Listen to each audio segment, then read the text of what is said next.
Olá, ouvintes! Me chamo Mariana, sou aluna do quinto semestre da Universidade Federal do Ceará, faço medicina e também integro o GEON, Grupo de Educação e Estudos Oncológicos. Olá, ouvintes. Meu nome é Saulo, eu sou aluno do sexto semestre da Faculdade de Medicina da Universidade Federal do Ceará e também sou integrante do GEON. Hoje, eu e minha colega, Mariana, vamos conversar sobre a neoplasia trofoblástica gestacional. E para a gente discutir esse tema tão importante, nós convidamos a doutora Eliana Tomás.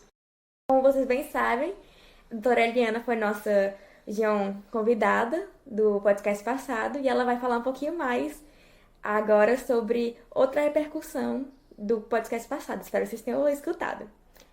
Voltando para quem não escutou, a doutora Eliana se formou médica em 2010 pela Universidade Federal do Ceará, concluiu a residência médica de ginecologia e obstetrícia em 2014 pelo Hospital Geral Dr. César Caos e também realizou especialização no César Caos em medicina fetal.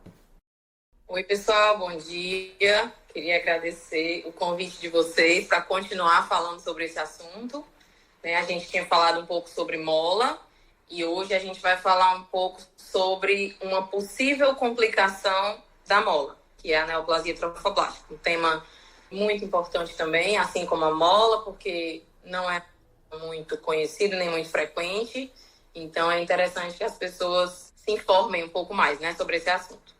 Perfeito. E partindo para a nossa primeira pergunta, doutora Eliana, o que seria essa neoplasia trofoblástica gestacional e ela tem alguma diferença da gravidez molar?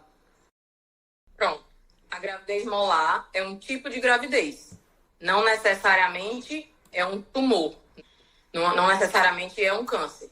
A maioria das pacientes que tem a mola, elas vão esvaziar o útero e estarão curadas. Só que quando a gente falou de mola, a gente disse que a mola é uma doença da placenta. Uma doença que vem de um erro genético. Então, o tecido placentário na mola, ele tem atipias, ele tem desordens genéticas. Então, existe um risco de essas atipias que podem acontecer numa gravidez normal, mas o risco é maior quando você tem uma gravidez molar, de evoluir para uma neoplasia, para um tumor, para um câncer. Falando assim uma palavra mais popular. Qualquer gravidez pode levar a uma neoplasia trofoblástica. Quando eu falo neoplasia trofoblástica, eu estou falando de um tumor de células da placenta. Então, a gravidez normal tem placenta? Tem placenta. Então, é mais raro, mas não é impossível, que as células daquela placenta gerem um tumor. Mas a mola, que já é uma gravidez que tem um erro genético de base ali, a mola ela tem um risco maior do que a gravidez normal de gerar uma neoplasia. Então, após uma mola completa, aquela mola que é só placenta, que não tem o bebê, 15 a 20% das pacientes podem evoluir para uma neoplasia. E a mola parcial, que é aquela mola que tem um feto ali, tem a placenta defeituosa e o feto, 3 a 5% dessas pacientes podem evoluir para uma neoplasia. Então, o risco é maior nas pacientes que tiveram uma gravidez molar, sendo a mola completa o risco maior. Os tipos mais comuns de neoplasia trofoblástica, de tumores de tecido placentário, são a mola invasora e o coriocarcinoma. Existem tipos mais raros, mas eu acho que não vale a pena a gente falar aqui. A maioria dessas neoplasias que estão localizadas só dentro do útero é do tipo mola invasora. Ou seja, a paciente tinha uma mola, essa mola ela proliferou tanto que ela cresceu não só para dentro da cavidade do útero, mas ela infiltrou a parede do útero. Então, quando você entrou lá para fazer o esvaziamento, a curetagem, a aspiração, o que estava dentro da parede não sai, porque não está dentro da cavidade do útero. Então, nesse caso, a gente tem mola infiltrada na parede uterina. A gente tem uma mola invasora. E 20% das neoplasias trofoblásticas, elas não estão só confinadas ali no útero. Elas têm metástases, elas podem emitir metástases, como qualquer câncer. A pessoa pode ter metástases em outros órgãos. O principal local de metástases é o pulmão. E aí, essas pacientes que têm neoplasia com metástases, a maioria não é mola invasora. A maioria trata-se do tipo coriocarcinoma, que é o outro tipo de neoplasia trofoblástica. A imensa maioria dos coriocarcinomas vem de uma mola completa.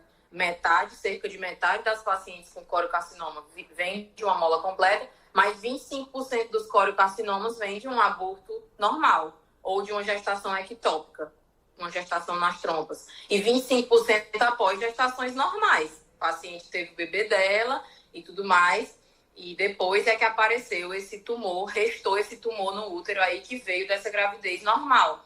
O coriocarcinoma é a forma mais agressiva. As metástases acontecem, como eu falei, principalmente no pulmão, mas também pode ter metástases em vagina, cérebro, fígado, enfim. Então, neoplasia trofoblástica é um tumor de placenta, tumor de células placentárias. Podemos ter uma mola invasora, ou seja, o paciente tinha uma mola, depois a mola entrou na parede do útero e permaneceu ali. E temos o coriocarcinoma, que pode vir de mola, mas também pode vir de uma gravidez normal. E é mais comum você ter metástases no coriocarcinoma. Nossa, doutora, agora faz total sentido, porque a senhora falou no podcast passado que as pacientes com mola são acompanhadas meses e meses para evitar justamente esse desfecho.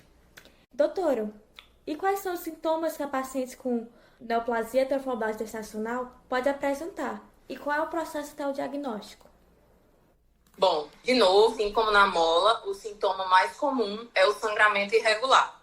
Tanto na neoplasia trofoblástica, que aparece depois da mola, como na neoplasia trofoblástica, que acontece depois de uma gestação normal. Nas fases mais precoces dessa neoplasia, o paciente pode não sentir absolutamente nada. Se a paciente estiver fazendo um acompanhamento como deve fazer, uma paciente que teve mola, ela vai ficar fazendo a dosagem do hormônio beta-HCG seriada e antes que ela tenha qualquer sintoma, esse beta-HCG pode não cair ou pode começar a subir. Então, a paciente com neoplasia, ela pode não ter sintoma nenhum. Mas o sintoma mais comum, quando ele aparece, é o sangramento. Lógico que se a paciente tiver uma doença avançada, que já tenha metástases, dependendo da localização das metástases, ela pode apresentar outros sintomas. Se ela tiver metástases pulmonares, ela pode ter falta de ar. Se ela tiver metástases no cérebro, ela pode ter convulsões.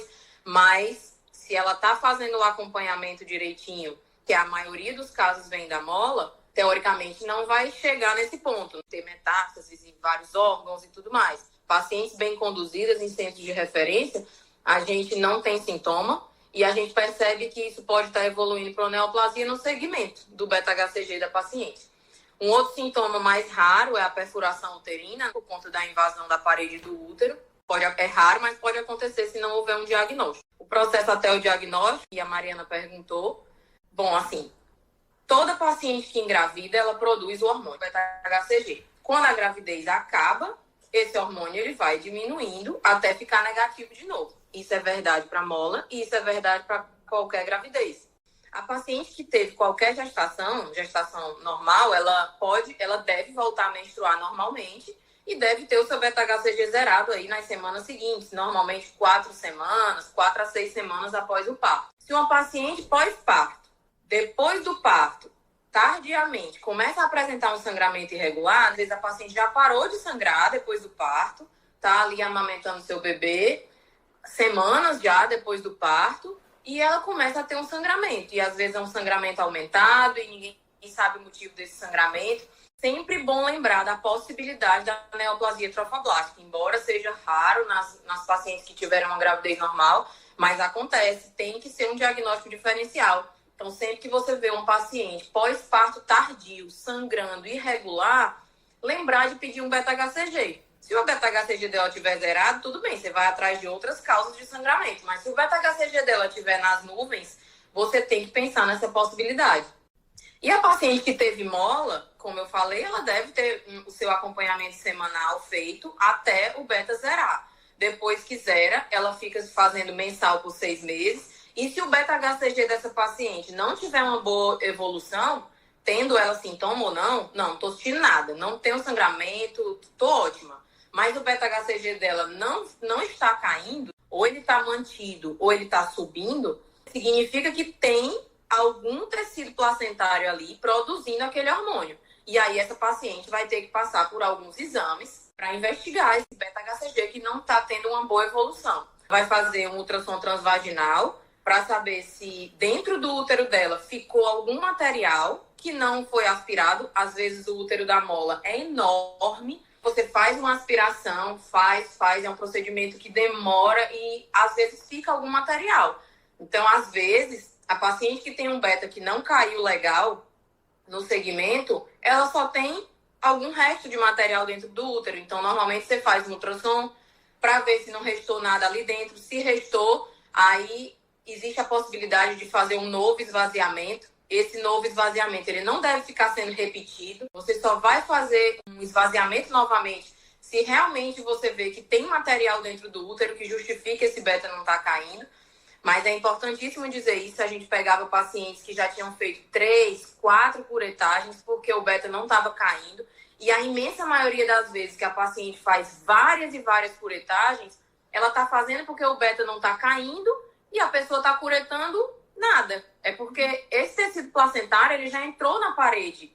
Então, aquela curetagem não vai adiantar. Então, são coisas diferentes. Beta subiu. A paciente tem material intraútero, vale a pena recuretar. Mas a paciente que não tem nada dentro do útero e esse beta não está caindo é porque provavelmente a gente tem ali uma mola invasora, tem uma neoplasia trofoblástica, que vai precisar de outro tratamento. Então, qual é o processo até o diagnóstico? Essa era a pergunta. Gravidez normal, teve um sangramento irregular, lembrar de dosar o beta. Gravidez molar, no meio do acompanhamento, a paciente não tem um beta com evolução boa. Existem os critérios diagnósticos da FIG para eu dizer que essa paciente tem neoplasia trofoblástica. São 5 critérios. A paciente que tem um beta estável, o valor não varia mais que 10%, fica sempre ali praticamente mantido por 4 valores consecutivos, ou seja, num período de 3 semanas, ou paciente que tem um beta que está subindo por 3 valores consecutivos, ou seja, um período de 2 semanas, ou assim, sobe mais que 10% do valor, ou uma paciente que já está em acompanhamento semanal há 6 meses e ela ainda tem beta-HCG positiva, a queda é muito lenta, também é um critério da FIGO, ou pacientes que receberam a biópsia do esvaziamento do útero e veio lá escrito coriocarcinoma, essa daí já também é um critério diagnóstico, ou pacientes que tiveram mola e no acompanhamento descobriram alguma metástase. Então, beta estável, beta subindo, beta positivo 6 meses após esvaziamento, coriocarcinoma na biópsia ou metástases, eu tenho aí um diagnóstico de neoplasia trofoblástica gestacional. É importante a gente salientar que, nesse caso, no caso da mola, eu preciso de uma biópsia. No caso da neoplasia trofoblástica, esse diagnóstico pode ser clínico. Eu não preciso de uma nova biópsia para dizer que a paciente tem mola invasora. Eu já tenho a biópsia de que ela teve uma mola. Eu só preciso ter um beta que não cai. Eu só preciso ver uma metástase ali no exame físico, na vagina dela. Então, esse diagnóstico, ele pode ser histopatológico? Pode. Mas ele pode ser um diagnóstico clínico. Fases iniciais podem ser assintomáticas e, se a paciente não está sendo acompanhada, provavelmente ela vai descobrir a doença dela avançada, já tendo sintomas de metástase e tudo mais. Mas isso não é para ser o mais comum. E no caso, assim, da neoplasia trofoblástica gestacional, existe algum fator de risco para essa condição ou ele seria assim, parecido com o que a gente viu da gravidez molar? E se tem, qual seria a melhor forma dessas mulheres se prevenirem de ter a neoplasia? Bom, então as pacientes que tiveram uma mola completa, aquela mola que é só placenta defeituosa, sem bebê, sem o feto, elas têm o maior fator de risco para ter neoplasia trofoblástica. E idade materna avançada. A idade materna avançada também é um fator de risco para ter neoplasia. Qual é a melhor forma de prevenção? A prevenção primária de qualquer doença trofoblástica é não engravidar. Ela vem de uma gravidez, então, em princípio, se eu quero ter certeza que eu não vou ter doença trofoblástica ou neoplasia trofoblástica, eu não vou engravidar. Mas muitas vezes isso não é uma opção. Muitas vezes a paciente é jovem, não tem nenhum filho e ela quer ter filhos. Então, para engravidar, idades avançadas, né? Se a paciente, principalmente se a paciente já tem prole constituída, já tem vários filhos, às vezes nem está pensando em engravidar de novo. Então, evitar as gestações com a idade materna muito avançada. E também existe assim, as pacientes que têm mais de 40 anos, que já têm a prole constituída e que tiveram a mola, a histerectomia, ela é uma opção. Ela não é a principal maneira de tratar a paciente. O tratamento é esvaziamento uterino. Mas A esterectomia ela pode ser considerada como alternativa nas pacientes com idade materna avançada, já que ela vai reduzir a ocorrência da neoplasia pós-molar. Ela eliminaria aí o risco dessa mola invadir a parede do útero, já que eu estou tirando esse útero. Mas retirar o útero não previne metástases. Então, a paciente com idade materna avançada que fez esvaziamento, que optou por fazer uma esterectomia, se ela tiver muitos fatores de risco, optou-se pela esterectomia, ela tem que fazer o acompanhamento do mesmo jeito. Porque, embora ela tenha ali com a esterectomia prevenido uma doença local, mas ela não preveniu ocorrência de metástase, certo? Certo, professora. Já que a senhora toca agora na questão de metástases, qual seria o tratamento para a neoplasia trofoblástica? Nos dois estádios, uma que esteja só no útero, na placenta, e uma que já esteja com metástase. É o mesmo tratamento? Bom, diferente da mola, em que o tratamento inicial é simplesmente esvaziar o útero e observar, no caso da neoplasia trofoblástica, esse tratamento é com quimioterapia, certo? Tanto nas pacientes com doença confinada ao útero, como nas pacientes que têm metástases à distância. Existe um quadrinho da FIGO também, que é de score de risco. Você vai calcular o score de risco da paciente, e esse score de risco ele é baseado em várias coisas, nos níveis de beta-HCG iniciais, né, na idade da paciente, o que gerou a neoplasia, se foi uma gravidez comum ou se foi uma mola, se a paciente tem metástases, metástases aonde, dependendo da localização, o score de risco da paciente muda. Você vai pontuando, caso a caso, você vai ver os critérios que a paciente preenche, para decidir se essa quimioterapia vai ser com uma droga ou com várias drogas. Então, é sempre quimioterapia o tratamento, mas depende do estadiamento da paciente e do score de risco. Esse tratamento com quimioterapia, no geral, ele é feito em parceria com um oncologista clínico. Lá na maternidade escola, a gente encaminha as pacientes para o EMOSSE para ajudar a gente nessa parte da quimioterapia, né? Existe a neoplasia trofoblástica de baixo risco e de alto risco. A de baixo risco são as pacientes que têm um score menor do que 7, né? Elas vão fazer quimioterapia com agente único. Normalmente é com methotrexate e ácido folínico, né? Elas fazem ciclos de 8 dias e tudo mais. Mas existem outros esquemas, né? Com outras drogas, vários esquemas. O methotrexate, ele tem uma boa eficácia, ele tem menos toxicidade, um baixo custo, a paciente tolera bem, né? Não cai o cabelo. Então, as pacientes, a maioria vai precisar só do methotrexate, né? A monoquimioterapia. Mas as pacientes de alto risco, elas utilizam outros esquemas com várias medicações e tudo mais. Às vezes existe a opção da esterectomia, né? Ou de ressecção de nódulos pulmonares de metástases, mas nas pacientes que têm uma doença resistente à quimioterapia, isso aí tem que ser avaliado caso a caso, mas em linhas gerais, o tratamento é feito com quimioterapia. E se é uma droga bem tolerada ou várias drogas com mais toxicidade, vai depender do score de risco dessa paciente e do risco dessa paciente de ser resistente às drogas, enfim. E doutora, rapidamente, uma vez que teve uma remissão da doença, ela é comum o retorno após o tratamento? Bom, normalmente é feita, né, durante os ciclos de químio, é feito a químio de consolidação, né? Você faz 3 ciclos de químio após o beta-negativar, para minimizar o risco dessas recidivas, né? A recidiva não tem, assim, um número fixo, né, de possibilidade de recidiva. A recidiva vai depender do esquema que foi utilizado, do primeiro esquema que foi utilizado e do score de risco daquela paciente, né? Por exemplo, nas pacientes de alto risco que usam o esquema de poliquimioterapia inicial, 30% delas pode ter resistência ao recidivo, e aí você lança mão do segundo esquema, né, de segunda linha. Pacientes de baixo risco, mais propensas, né, à falha de tratamento inicial, são aquelas que têm idade avançada, um beta muito alto, antecedente de gravidez não molar, né, aquela neoplasia veio de uma gravidez normal, doença metastática, scores de risco ali no limite, baixo risco, mas já um score de risco 5, 6, ali já perto do 7. Na mola, que a gente tinha dito, né, a recidiva é de 1 a 2%, né, de acontecer de novo. Na neoplasia trofoblástica vai depender das características da paciente, do esquema que foi utilizado no tratamento dela.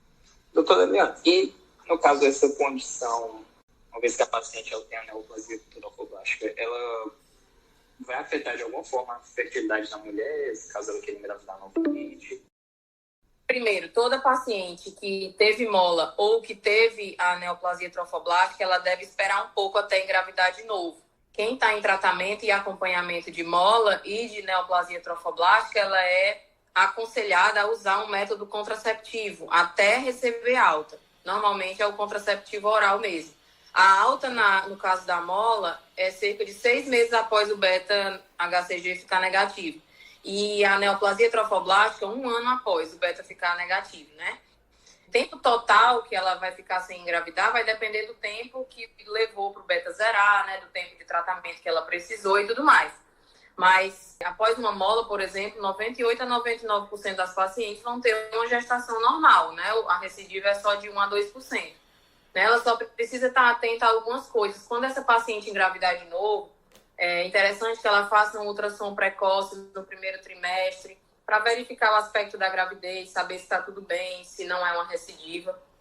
Usar o ácido fólico, né? Lógico, toda paciente tem que usar pelo menos um mês antes de engravidar, 400 microgramas de ácido fólico.